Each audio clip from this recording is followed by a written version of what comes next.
The WNBA was supposed to be heading into one of its biggest seasons ever. Instead, the league suddenly finds itself surrounded by controversy. A rival league sparking tension, a leaked union survey raising eyebrows, a surprising injury, and even an arrest report making headlines. And the CBA deadline is now just days away. When the new off-season league known as Unrivaled was first announced, the idea sounded almost universally positive.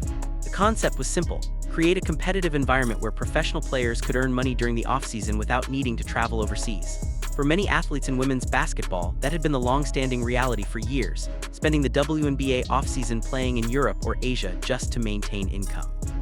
So when stars like Breena Stewart and Nafisa Collier stepped forward to help launch Unrivaled, the league was initially framed as a supportive step forward for the sport.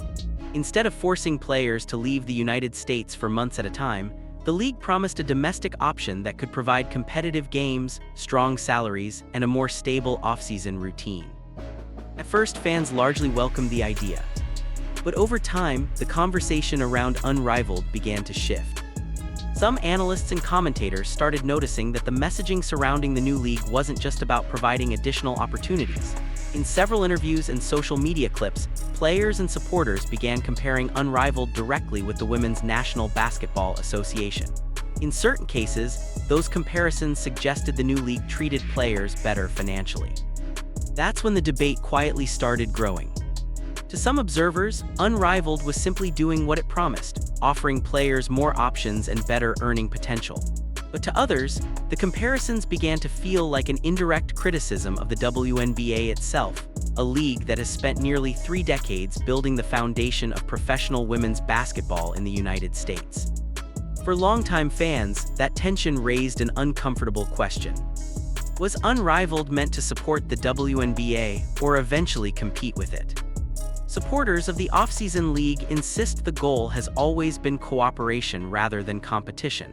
The idea, they say, is to give players the financial flexibility they deserve without undermining the WNBA's long-term stability. And in theory, the two leagues could coexist without any real conflict. But critics argue the situation is that simple. Once players begin publicly comparing leagues, especially during sensitive contract negotiations, it can quickly change the tone of the conversation. Some fans began interpreting the messaging as leverage during ongoing labor discussions, while others believed the comparisons risked creating unnecessary divisions within the sport. Meanwhile, the business side of basketball added another layer to the story.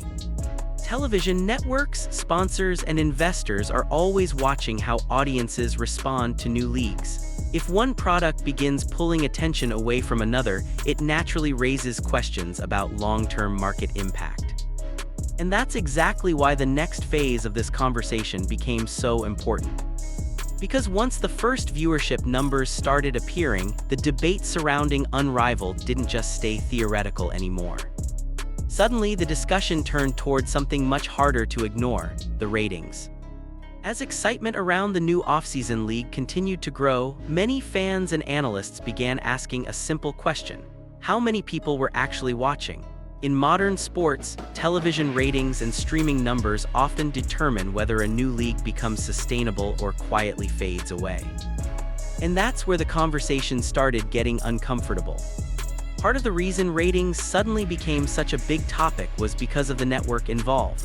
TNT Sports secured the broadcast rights for several upcoming international basketball events, including major tournaments connected to global competition. Interestingly, the same network has also been connected with coverage of the Unrivaled league. That overlap immediately caught people's attention. For sports media analysts, it created the perfect scenario for comparisons. If both products were being aired on the same network, fans and critics alike would inevitably look at the numbers side by side.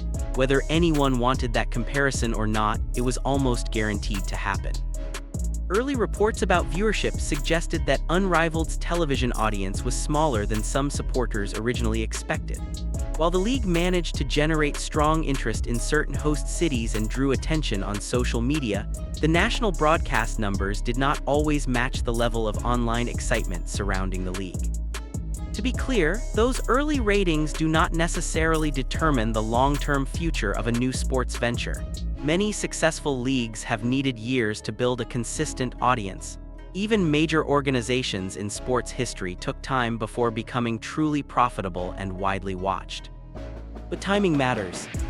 The ratings discussion is happening at the same moment that the Women's National Basketball Association is negotiating a new collective bargaining agreement with its players.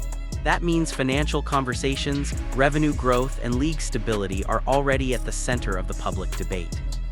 When a new league appears during that exact moment, comparisons can quickly become part of the narrative. Some supporters of the WNBA argue that the league has spent nearly 30 years building its infrastructure, fan base, and broadcast partnerships. From their perspective, expecting a brand new league to immediately compete with that level of development may not be realistic. Others believe competition can actually help the sport grow. If multiple leagues create new opportunities for players and attract different audiences, it could expand the overall popularity of women's basketball rather than divide it. In theory, increased exposure across different platforms might benefit everyone involved. But the real turning point could come with the next set of games. Because the upcoming international tournaments will feature several of the sport's biggest stars, including one name that has already proven capable of transforming television viewership almost overnight, Caitlin Clark. And once she steps onto the court for Team USA, the ratings conversation may reach an entirely new level. If there's one player capable of instantly changing the energy around women's basketball, it's Caitlin Clark.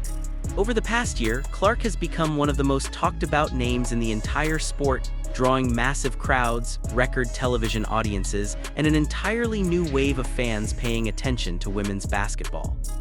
Now that spotlight is shifting to the international stage. With the upcoming qualifying games for the FIBA Women's Basketball World Cup approaching, fans are preparing to see Team USA take the floor once again. For many viewers, the excitement isn't just about the competition itself.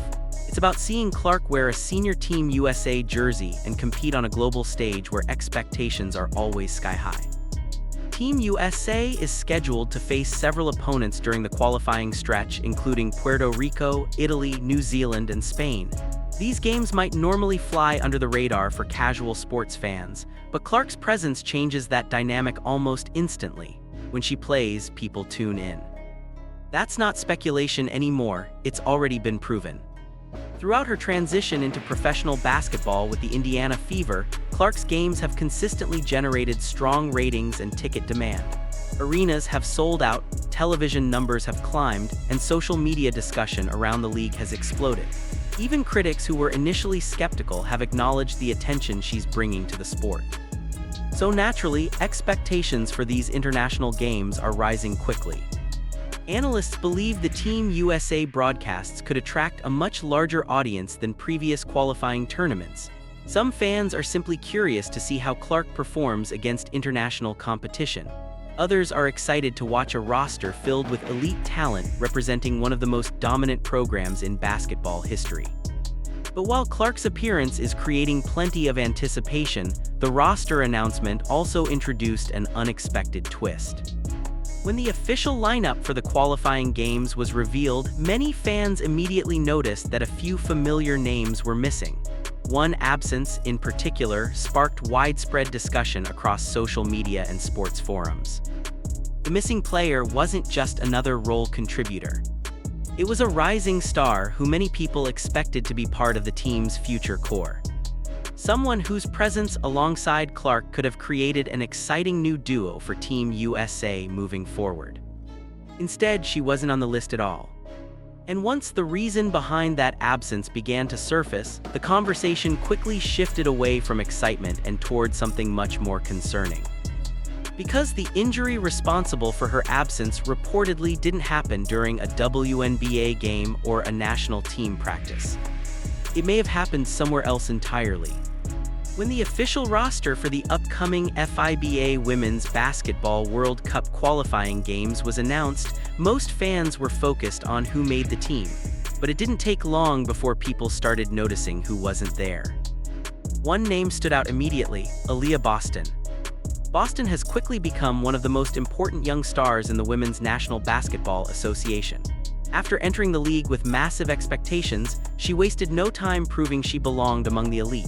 Her rookie season established her as a foundational player, and many fans expected her to be a long-term centerpiece for both the league and Team USA. So when her name was missing from the roster, confusion spread quickly. Not long after, reports began circulating that Boston was dealing with a lower leg injury. While the exact details have not been fully confirmed publicly, the situation immediately raised questions about how the injury happened and how serious it might be. What made the situation more complicated is that the injury reportedly occurred while Boston was participating in off-season competition connected to the Unrivaled league. To be clear, injuries can happen anywhere in sports. Athletes get hurt during workouts, practice sessions, international tournaments, and regular season games. No competition is completely risk-free, but because this injury happened outside the traditional WNBA season, it sparked a much broader debate among fans and analysts.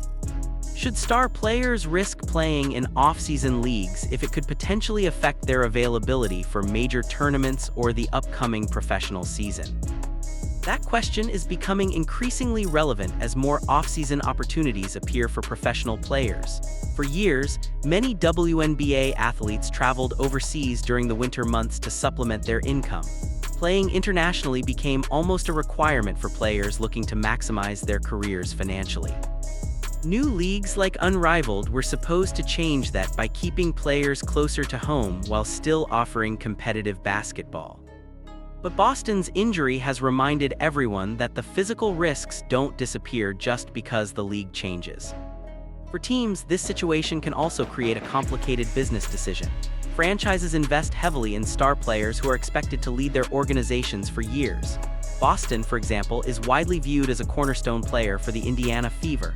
With young stars like Boston helping shape the team's future, any injury, even a minor one, can quickly become a major concern.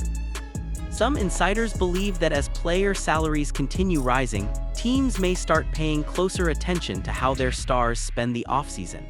If franchise players are earning larger contracts and carrying greater responsibilities, organizations could eventually push for more restrictions or protections in future agreements. Right now, though, the most important question is simply Boston's health. Early reports suggest she is already back with the Indiana Fever organization while doctors continue evaluating the injury. Fans are hopeful that the issue turns out to be minor and that she will be fully ready when the WNBA season begins. Still, the timing of this situation couldn't be more significant. Because as debates about off-season leagues and player contracts continue to intensify, Boston's absence has suddenly become a real-world example of the risks involved. And just as that discussion was gaining momentum, another headline emerged that no one expected at all. This one didn't involve contracts, injuries, or negotiations. It involved a nightclub in Miami. Just when the conversation around women's basketball seemed like it couldn't get any more complicated, another unexpected headline suddenly appeared. This time, it had nothing to do with contracts, ratings, or injuries. Instead, it involved an incident that reportedly took place at a nightclub in Miami. According to several reports circulating online, Brittany Griner was involved in a situation at a Miami club that ultimately led to police being called to the scene. The details of the incident quickly began spreading across social media, with fans and commentators trying to piece together exactly what had happened. Early reports suggested that the situation began as a verbal confrontation inside the venue. Witness accounts described a disagreement that escalated between Griner and another individual. While arguments in crowded nightlife environments are not uncommon, the story gained attention largely because of the high-profile athlete involved. Eventually, security and local authorities were reportedly brought in to handle the situation. At the time, very little confirmed information was available publicly. Initial headlines used dramatic language, with some outlets even suggesting that an arrest had occurred. However, as more details slowly emerged, it appeared that the situation might have been less severe than the earliest reports suggested.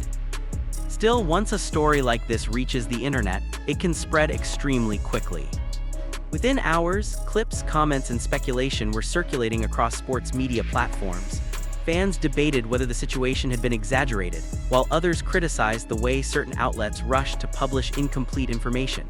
In the age of social media, even a small incident involving a well-known athlete can instantly become a national conversation. The timing of the story also added to the intensity of the reaction.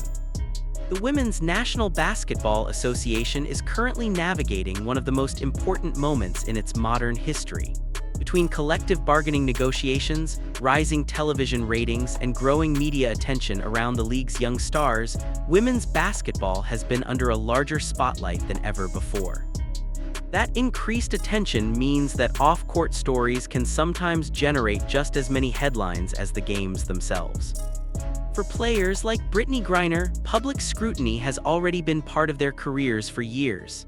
Griner has been one of the most recognizable figures in women's basketball, both for her achievements on the court and for several high-profile moments that have placed her in the global spotlight. She is best known for her dominant play with the Phoenix Mercury and for representing Team USA in international competition. Over the years, she has become one of the most accomplished and recognizable athletes in the sport. Because of that visibility, any off-court situation involving her tends to attract immediate attention. At this stage, the full details of the Miami incident remain somewhat unclear. What is certain, however, is that the story quickly became another talking point during a week already filled with major headlines for women's basketball.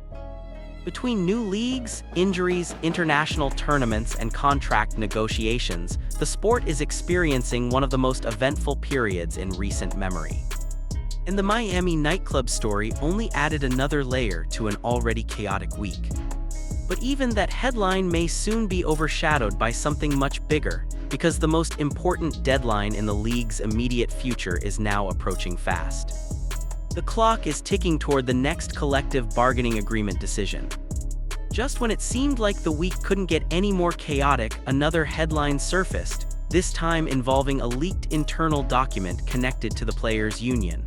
Unlike the earlier stories about injuries or off-court incidents, this one directly touched the business side of the league.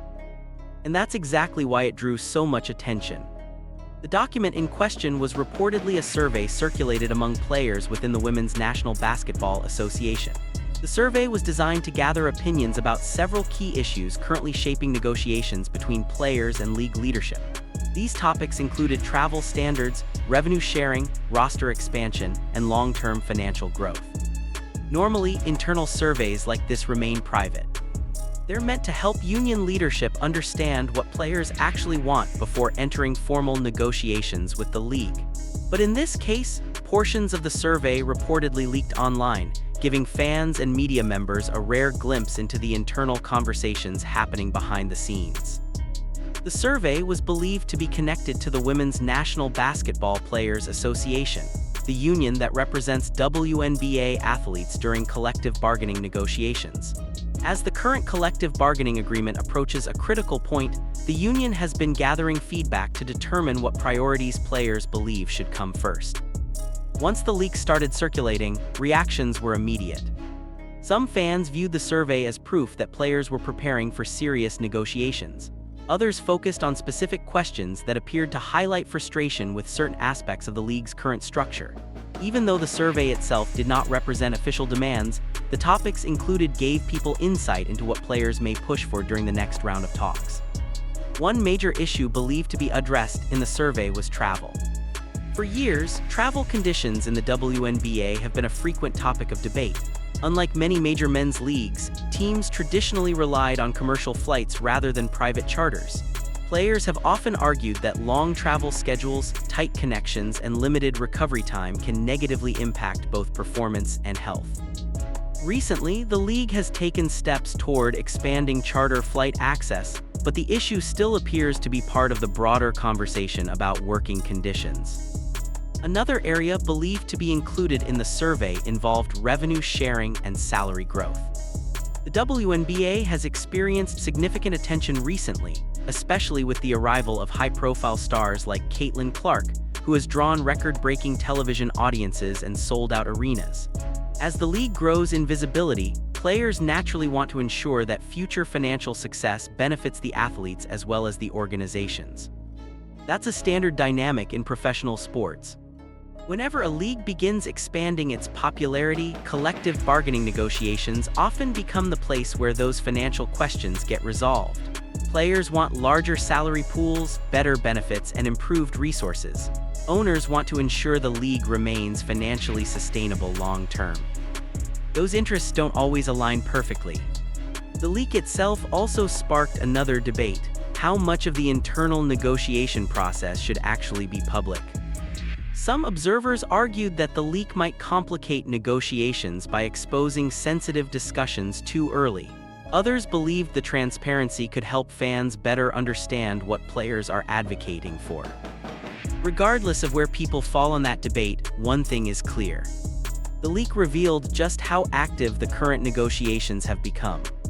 Between rising popularity, new media deals, expanding audiences, and growing player influence, the WNBA is entering one of the most important negotiating periods in its history. Both the league and the players understand that the next collective bargaining agreement could shape the future of women's professional basketball for years to come. And with the deadline approaching quickly, the tension surrounding those negotiations is only getting stronger.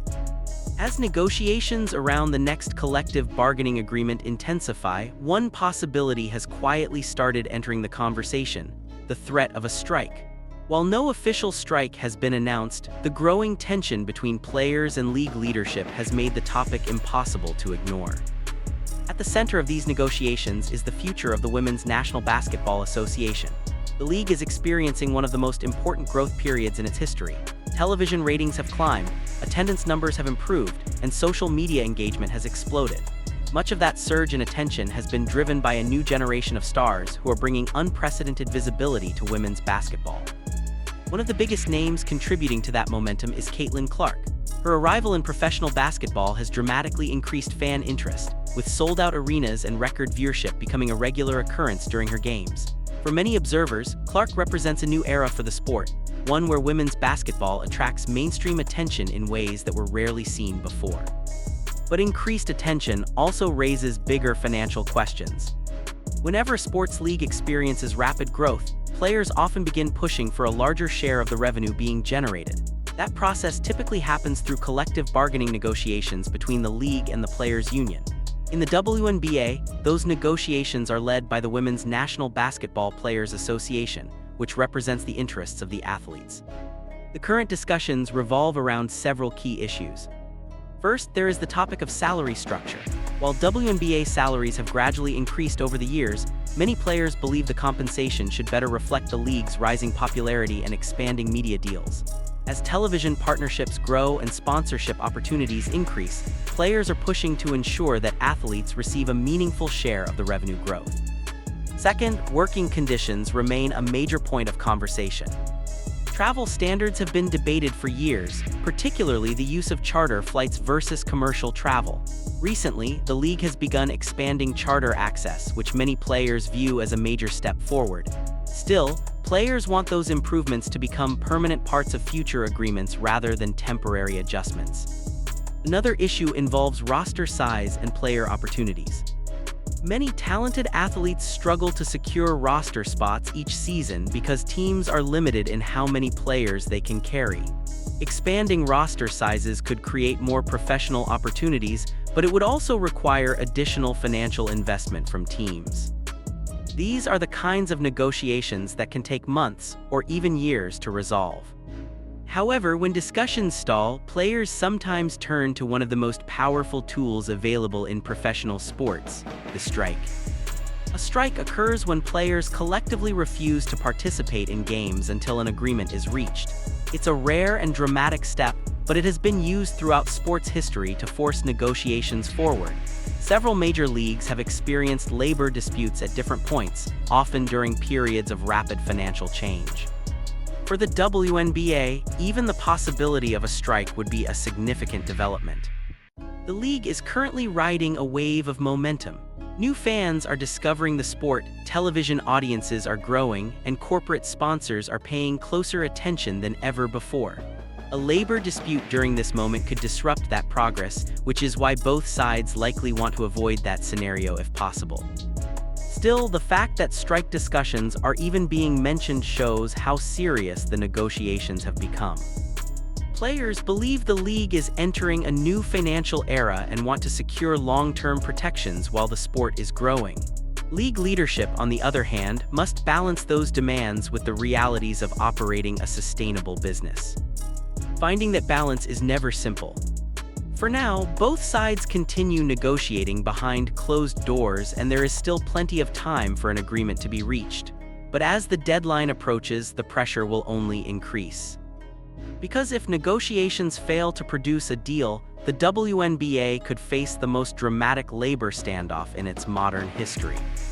And that possibility alone is enough to keep fans watching closely as the situation unfolds. After one of the most chaotic weeks the sport has seen in years, women's basketball now finds itself standing at a true crossroads. What started as a series of separate headlines, ratings debates, injury concerns, leaked surveys, and off-court incidents, has slowly merged into a much bigger conversation about the future of the game. At the center of it all is the Women's National Basketball Association.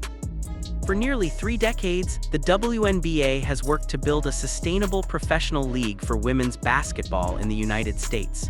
The journey hasn't always been easy. Early years were filled with financial struggles, limited television exposure, and constant questions about whether the league could survive long-term. But today, the environment looks very different. Attendance numbers are climbing, television partners are paying closer attention, corporate sponsorships are growing, and perhaps most importantly, a new generation of fans is discovering the league through social media, streaming platforms, and viral highlights. A major part of that surge in attention can be traced to players who have helped redefine the visibility of the sport. One of the most influential figures in that movement is Caitlin Clark. Since entering the professional ranks, Clark's games have consistently drawn massive audiences, selling out arenas and generating national headlines in ways the league rarely experienced before. Her impact has helped bring millions of new viewers into the women's basketball ecosystem. But rapid growth also creates new challenges. As the popularity of the sport expands, players are beginning to ask an important question. How should the financial success of the league be shared? That question sits at the heart of the current collective bargaining negotiations between the league and the Women's National Basketball Players Association. Players want higher salaries, improved travel conditions, expanded rosters, and stronger long-term benefits. Many of them believe the current moment represents a turning point where the value of women's basketball is finally being recognized on a larger scale. League leadership, meanwhile, must balance those demands with financial sustainability. Running a professional sports league requires careful management of expenses, investments, and long-term planning. Owners want the league to continue growing without creating financial commitments that could become difficult to maintain in the future. This tension between growth and stability is common in sports. Nearly every major professional league has experienced similar negotiations during periods of expansion. Whether it's revenue sharing, salary caps, or working conditions, collective bargaining agreements often become the place where the future direction of a league is decided. That's exactly what is happening now. The injury to Aaliyah Boston during off-season competition raised new questions about how players balance opportunities outside the league with their responsibilities to their teams. Meanwhile, the leaked union survey revealed that players are actively discussing the issues they believe must be addressed in the next agreement. Add in off-court headlines involving players like Brittany Griner, and it becomes clear why this particular week felt so overwhelming for fans trying to keep up with the news. But chaos doesn't always mean crisis. In many ways, moments like this often appear during periods of transformation.